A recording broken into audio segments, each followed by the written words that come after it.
ओडिशा के भुवनेश्वर में लोगों के घर पर ही शराब पहुंचाने की योजना शुरू होते ही ध्वस्त हो गई। वहां लोग ऑनलाइन शराब खरीदने के बजाय सीधे दुकानों पर ही पहुंच गए और शराब की दुकानें खुलने से पहले ही खरीदारों की लंबी लाइन लग गई। दुकान का शटर अभी आधा ही खुला कि खरीदारों की भीड़ बेकाबू हो गई।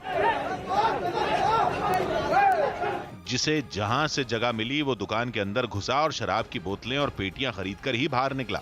शराब की दुकानों पर कुछ पुलिस वाले दिखे, लेकिन उन्होंने भी किसी को रोकने की जहमत नहीं उठाई, जबकि ओडिशा में लोगों को दुकानों से सीधे शराब खरीदने की छूट नहीं है। मेरे को चाहिए, सोचिए दारू चाहिए तो 6 घंटे का मिलेगा या वो भी नहीं मिलेगा, वो भी गारंटी नहीं है। सबको तो उतना मोबाइल में आप जाके डाउनलोड करके सब तो नहीं कर पाएगा ना। वहीं लोगों की भीड़ देखकर दुकानदार को भी ऑनलाइन बिक्री का नियम याद नहीं रहा। तभी वहां पुलिस के सायरन की आवाज गूंजी तो भीड़ दाएं बाएं होने लगी।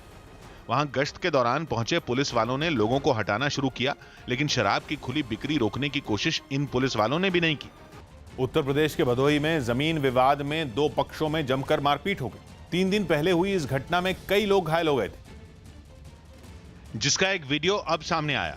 इस वीडियो में 2 आदमी एक बुजुर्ग को लाठियों से बुरी तरह पीटते दिखाई दिए। मारपीट के दौरान बुजुर्ग खेत में ही गिर गया, लेकिन पिटाई कर रहे लोगों के हाथ नहीं थमे और वो लगातार उस पर लाठियों से हमला करते रहे। हालांकि इस बीच कुछ लोग वहां पहुंचे और बीच बचाव की कोशिश करते नजर आए, लेकिन हमलावरों का गुस्सा शांत नहीं हुआ। बुजुर्ग को बुरी तरह जख्मी करने के बाद दोनों आरोपी परिवार के दूसरे लोगों पर हमला करने के लिए दौड़ पड़े। इस हमले में 3 लोग बुरी तरह घायल हो गए, जिन्हें अस्पताल भिजवा दिया गया। पिताजी आए, उनको मारा गया, सर फट गया। मेरा बेटा है विवेक चौबे, इसको मारा गया, सर फट गया। मारपीट का वीडियो वायरल होने के बाद पुलिस ने केस दर्ज कर जांच शुरू कर दी।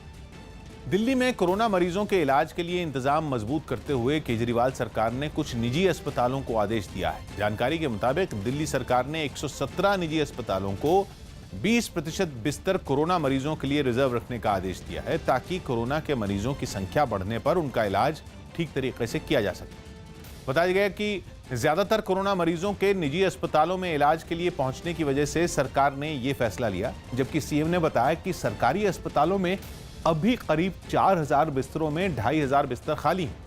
केजरीवाल सरकार के इस आदेश के बाद अब निजी अस्पतालों में 2000 बिस्तर कोरोना के मरीजों के लिए बढ़ जाएंगे। इसके अलावा कोरोना वायरस के मरीजों के इलाज के लिए राजधानी के शाहदरा में मौजूद गुरु तेग बहादुर अस्पताल में भी 1500 बिस्तरों का इंतजाम करने का फैसला लिया गया है। 117 प्राइवेट अस्पतालों में ऑर्डर जारी कर दिए कि 20% उनको अपने बेड कोरोना के लिए रखने पड़ेंगे। तो इससे प्राइवेट सेक्टर के अंदर जो प्राइवेट अस्पताल है उनके अंदर लगभग 2000 नए बेड्स आज से अवेलेबल हो गए हैं। कोरोना मरीजों के इलाज के लिए दिल्ली सरकार के इस फैसले का निजी अस्पतालों ने भी स्वागत किया। ये एक अच्छा कदम है। इससे लगभग दिल्ली सरकार को 3200 बेड की और उपलब्धि हो जाएगी कोविड के मरीजों को ट्रीट करने के लिए, क्योंकि कोविड के पेशेंट्स जो हैं वो बढ़ रहे हैं दिल्ली में। बिहार के कई शहरों में क्वारंटीन सेंटरों में ठहराए गए मजदूरों ने बदइंतजामी का आरोप लगाते हुए हंगामा किया। ऐसी ही एक तस्वीर बिहार के बांका से सामने आई, जहां मजदूरों ने क्वारंटीन सेंटर में खाने पीने का इंतजाम नहीं होने का आरोप लगाया और हंगामा शुरू कर दिया। हंगामे के दौरान इन मजदूरों ने सड़क को जाम कर दिया, जिससे वहां से आने जाने वाली गाड़ियां वहीं खड़ी हो गईं। अच्छा खाना नहीं देता है और पंखा उनका भी नहीं है, रात में मच्छर बहुत काटता है। कुछ ऐसा ही नजारा मुजफ्फरपुर के क्वारंटीन सेंटर में भी दिखा, जहां खाने की शिकायत को लेकर मजदूरों ने अधिकारियों के सामने ही हंगामा कर दिया। हालांकि वहां मौजूद पुलिस वालों ने उन्हें समझाने की कोशिश की, लेकिन उनका गुस्सा शांत नहीं हुआ। इतना ही नहीं, मजदूरों ने अधिकारियों पर घोटाले का भी आरोप लगाया। यही सरकार का सब पैसा खा रहा है। किशनगंज के क्वारंटीन सेंटर में रुके मजदूरों ने भी सुविधाएं नहीं मिलने का आरोप लगाया और एक बांस की मदद से सड़क जाम कर हंगामा कर दिया। ना ही बाथरूम है किसी का सही है, भी ना मास्क सैनिटाइज कुछ भी नहीं मिला है, ना रहने का व्यवस्था है। मजदूरों के हंगामे की जानकारी मिलने के बाद एक पुलिस वाला वहां पहुंचा और किसी तरह समझा बुझाकर उसने उन्हें शांत कराया। दिल्ली में सरकारी दफ्तरों की सुरक्षा का जिम्मा संभालने वाले केंद्रीय अर्धसैनिक बल सीआईएसएफ के जवान तेजी से कोरोना की चपेट में आ गए, जिससे सीआईएसएफ की मुश्किल बढ़ गई है। सीआईएसएफ के सामने अब सरकारी दफ्तरों को सुरक्षा देने के साथ जवानों को कोरोना से बचाने की भी चुनौती है, जिसे देखते हुए सीआईएसएफ ने कुछ दिशा निर्देश जारी किए हैं।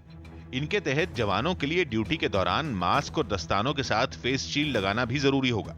शास्त्री भवन में जहां कई सरकारी दफ्तर हैं, वहां ड्यूटी के दौरान जवान फेस शील्ड पहने दिखे। केंद्रीय लोक निर्माण विभाग की बिल्डिंग के बाहर भी सीआईएसएफ के जवान मुस्तैद नजर आए। दफ्तर में आने जाने वाले लोगों के शरीर के तापमान की भी जांच की गई। ये सावधानी इसलिए बरती जा रही है क्योंकि सरकारी दफ्तरों की सुरक्षा में तैनात सीआईएसएफ के जवान तेजी से कोरोना की चपेट में आ रहे हैं। सरकारी दफ्तर तीसरी ऐसी संवेदनशील जगह बन रहे हैं सीआईएसएफ के लिए जहां उनके जवानों को संक्रमण का खतरा है। ऐसे में दोहरी चुनौती का उनको सामना करना पड़ रहा है। केंद्रीय अर्धसैनिक बल सीआईएसएफ के लिए सरकारी दफ्तरों को सुरक्षा देना बड़ी चुनौती बन गया है।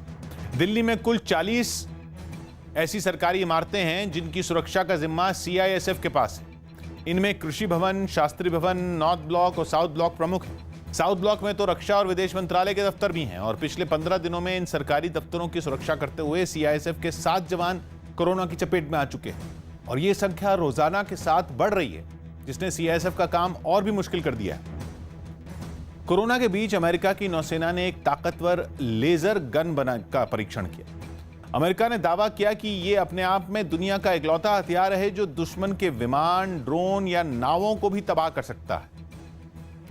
और अपनी इस ताकत का उसने प्रशांत महासागर में प्रदर्शन भी किया। अमेरिकी नौसेना ने परीक्षण का एक वीडियो जारी किया जिसमें एक जंगी जहाज से निकली लेजर किरणों ने आसमान में उड़ रहे एक ड्रोन को मार गिराया। लेजर किरणों की चपेट में आते ही ड्रोन में आग लग गई और वो जलते हुए नीचे गिरने लगा। Like a laser pointer.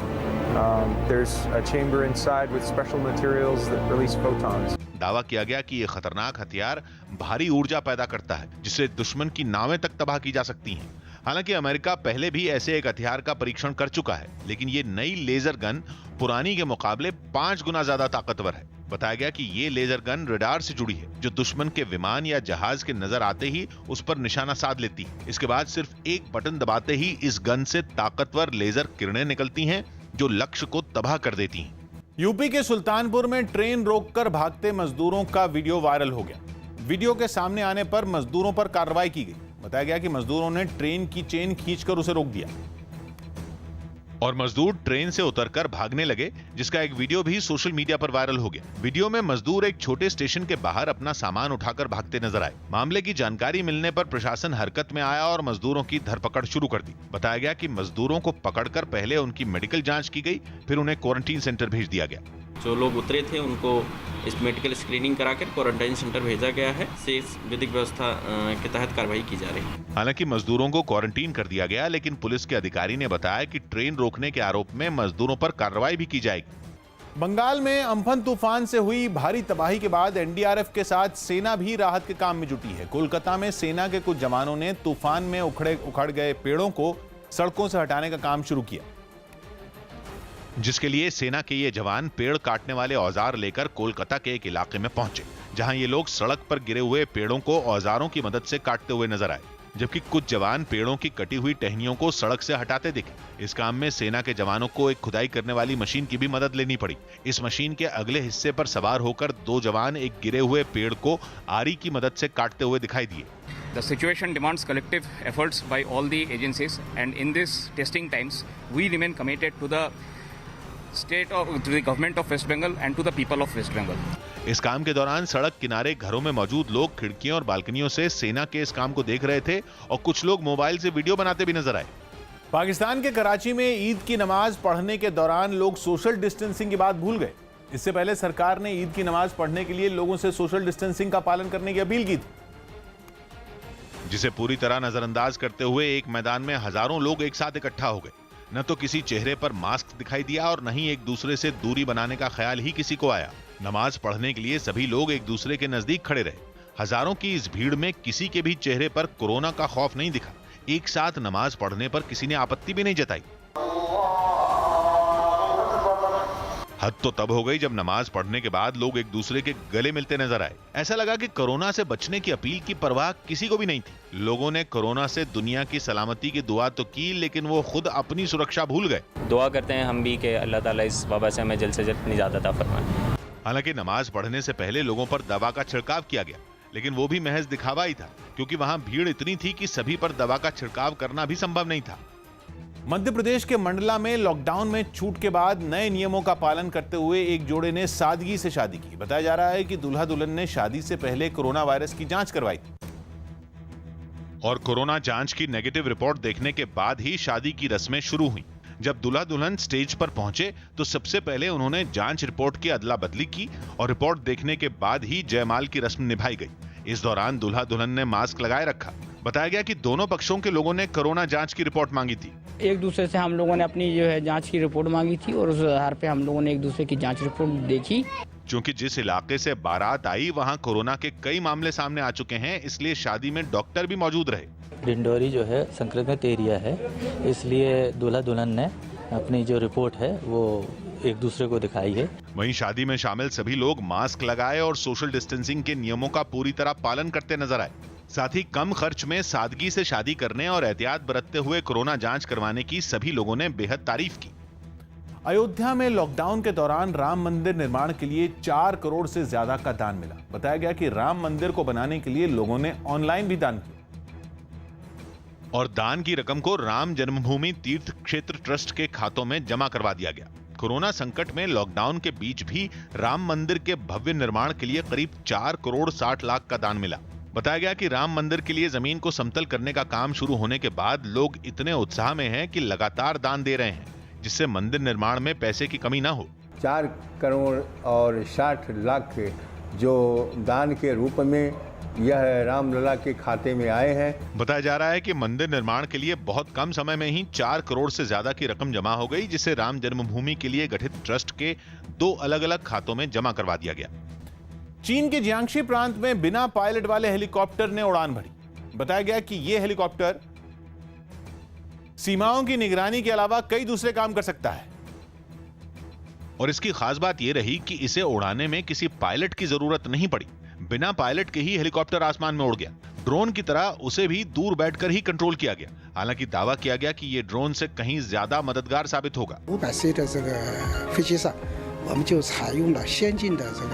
खबर है कि चीन इस हेलीकॉप्टर को भारतीय सीमा के पास तैनात करने की तैयारी में है, ताकि अगर इसे नुकसान भी हो तो किसी की जान नहीं जाएगी। इस हेलीकॉप्टर की और भी कई खासियतें हैं। जानकारी के मुताबिक ये करीब 5000 मीटर की ऊंचाई पर बिना पायलट के उड़ सकता है और 5 घंटों तक बिना रुके 170 किलोमीटर प्रति घंटे की रफ्तार भी पकड़ सकता है।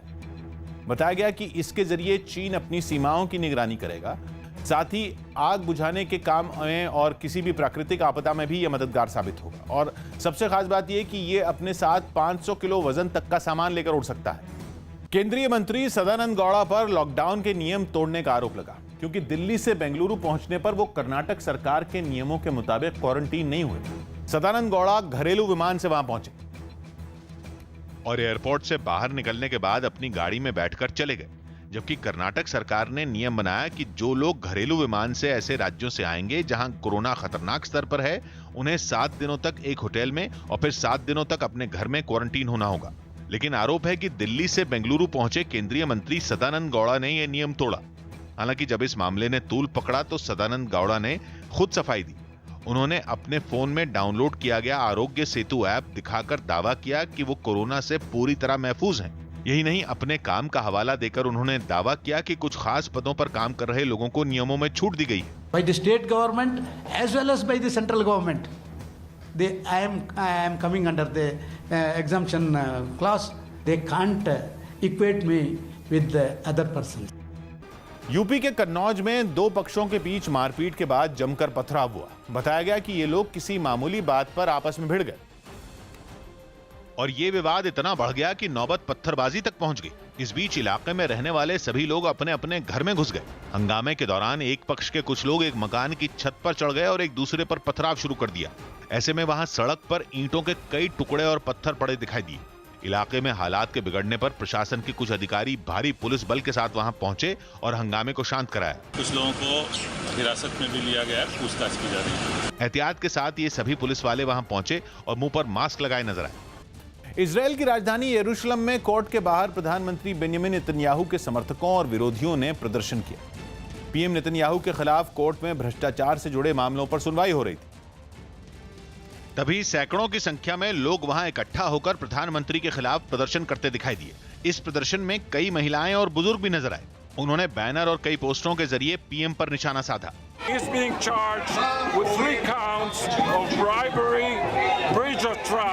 हालांकि पुलिस वहां पहले से ही मौजूद थी। यही वजह रही कि बैरिकेडिंग लगाकर प्रदर्शनकारियों को कोर्ट के बाहर ही रोक दिया गया। इसी बीच प्रधानमंत्री के समर्थक भी वहां पहुंच गए। पीएम के समर्थन में उनके हाथों में भी कई पोस्टर दिखाई दिए। इसके बाद कोर्ट के एक तरफ पीएम के समर्थन में तो दूसरी तरफ उनके विरोध में काफी देर तक नारेबाजी होती रही। इस प्रदर्शन में कोई हंगामा न हो, इसके लिए पुलिस के कई जवान लगातार जुटे रहे। मुंबई के बांद्रा टर्मिनस पर ट्रेन पकड़ने के लिए लोगों की भारी भीड़ जुट गई। भीषण गर्मी के बीच सैकड़ों मजदूर स्टेशन पर ट्रेनों का इंतजार करते रहे और किसी ने भी एक दूसरे से दूरी बनाए रखने पर ध्यान नहीं दिया, जबकि स्टेशन पर पहुंची इस भीड़ को संभालने के लिए भी कोई खास इंतजाम नहीं दिखे। जो ट्रेनें राज्य की डिमांड पर रेलवे दे रही है, उसी में जो सरकार की व्यवस्था है उसमें तमाम खामियां हैं जिसे सरकार अभी तक दूर नहीं कर पाई है। बताया गया कि रेलवे स्टेशन पर पहुंचे इन मजदूरों ने यात्रा से पहले रजिस्ट्रेशन भी करवाया और ट्रेन की जानकारी मिलने के बाद ही ये सभी मजदूर स्टेशन पर पहुंचे। जिस चीज की सबसे ज्यादा जरूरत है कोरोना के इस काल में सोशल डिस्टेंसिंग की, वो ना तो यहाँ नजर आ रही है और ना ही उन बसों में, उन सरकारी बसों में जो कि मजदूरों को एक भर भर के ले आ रही हैं। हालांकि स्टेशन के बाहर तैनात पुलिस वाले लोगों को समझाने की कोशिश करते रहे, लेकिन भीड़ इतनी ज्यादा थी कि उन्हें संभालना मुश्किल हो गया। उत्तर प्रदेश के मिर्जापुर में श्रमिक एक्सप्रेस ट्रेन रोके जाने से नाराज लोगों ने जमकर हंगामा किया। लॉकडाउन की वजह से फंसे मजदूरों को लेकर यह स्पेशल ट्रेन वाराणसी जा रही थी, जिसे दूसरी ट्रेनों को आगे निकालने की वजह से रोक दिया गया, जिसके बाद इस ट्रेन में यात्रा कर रहे मजदूर नाराज हो गए और उन्होंने रेलवे ट्रैक पर उतरकर हंगामा शुरू कर दिया। इन मजदूरों ने रेल मंत्रालय के खिलाफ भी जमकर नारेबाजी की। ये सभी मजदूर रेलवे ट्रैक पर खड़े हो गए और उन्होंने वहां से गुजरने वाली दूसरी ट्रेनों को भी रोक दिया।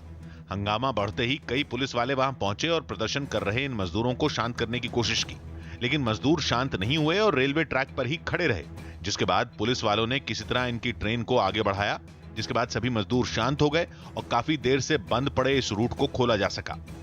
ब्राजील की राजधानी ब्रासिलिया में राष्ट्रपति जायर बोल्सोनारो के समर्थक सड़कों पर उतर आए। 3 दिन पहले वहां की सुप्रीम कोर्ट ने राष्ट्रपति का एक वीडियो जारी किया था, जिसमें वो कथित तौर पर अपने बेटों को जांच से बचाने के लिए पुलिस चीफ को ही पद से हटाने की बात करते देखे गए।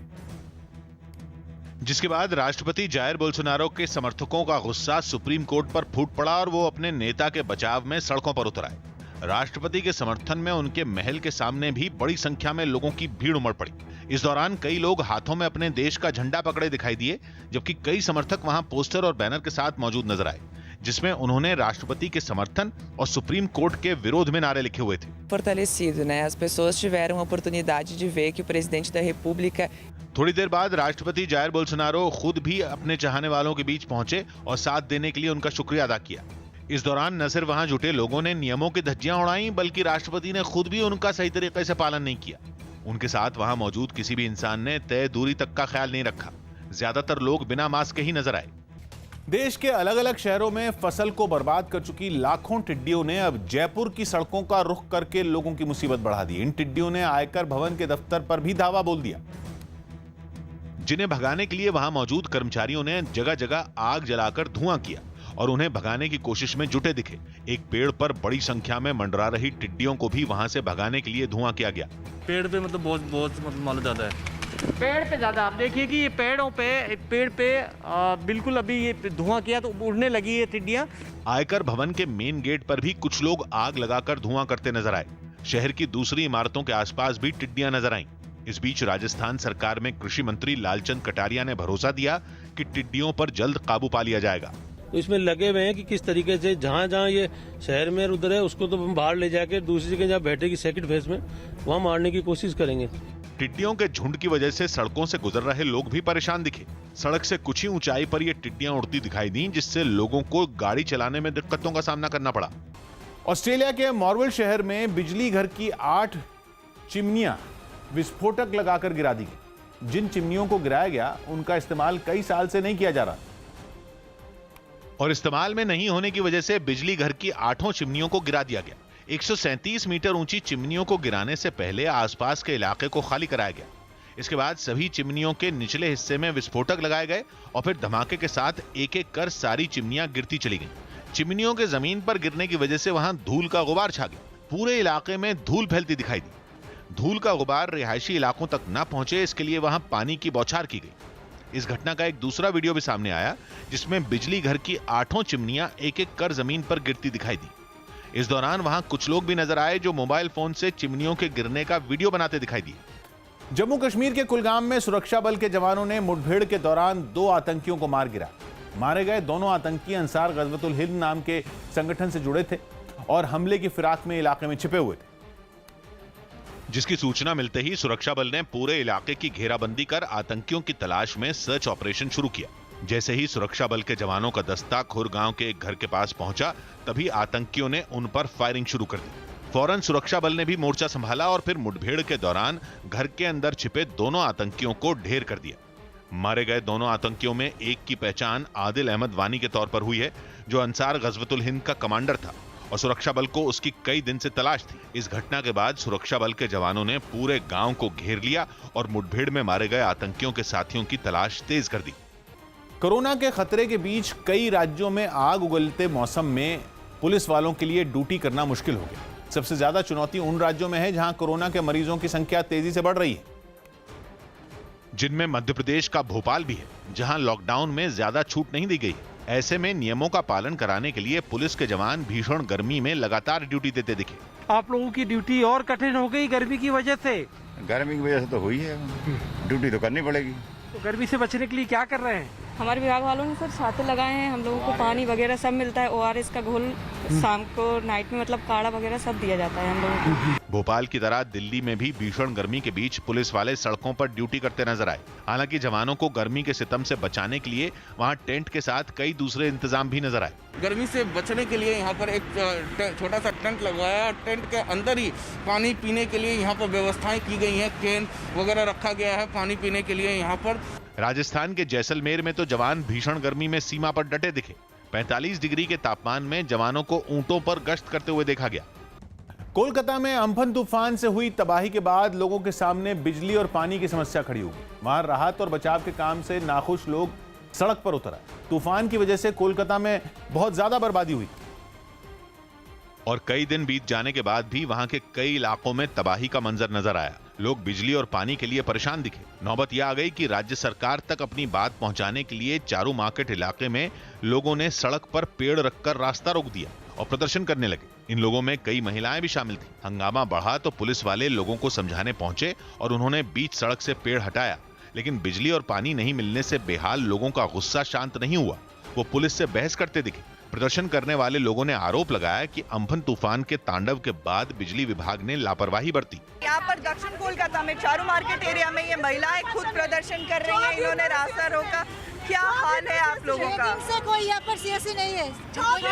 6 दिन से ये ऐसे चल रहा है। कोलकाता के एक और इलाके में भी लोग सड़क पर कुर्सी लगाकर प्रदर्शन करते नजर आए।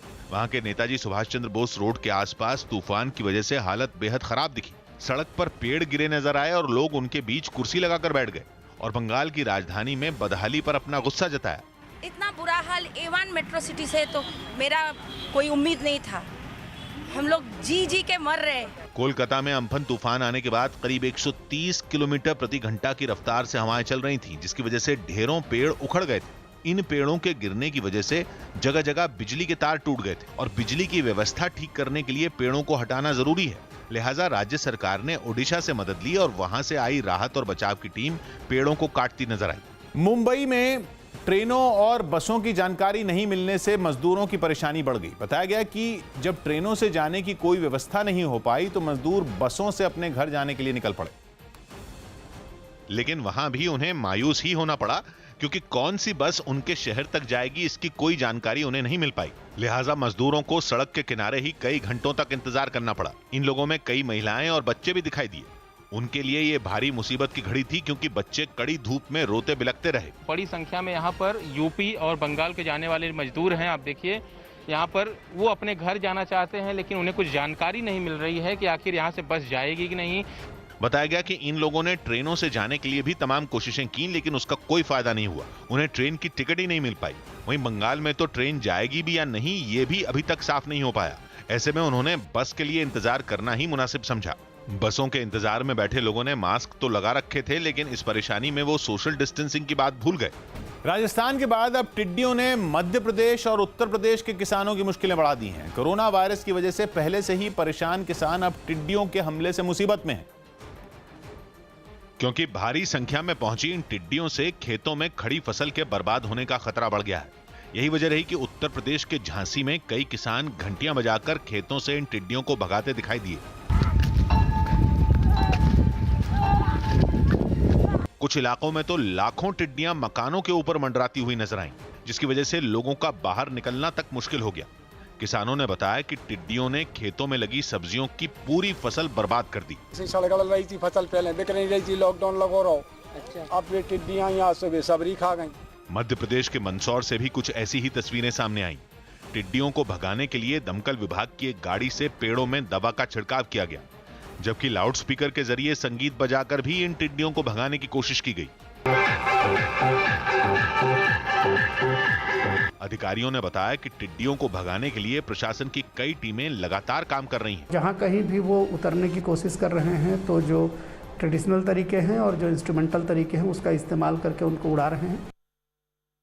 आज की ताजा खबर में एक ब्रेक।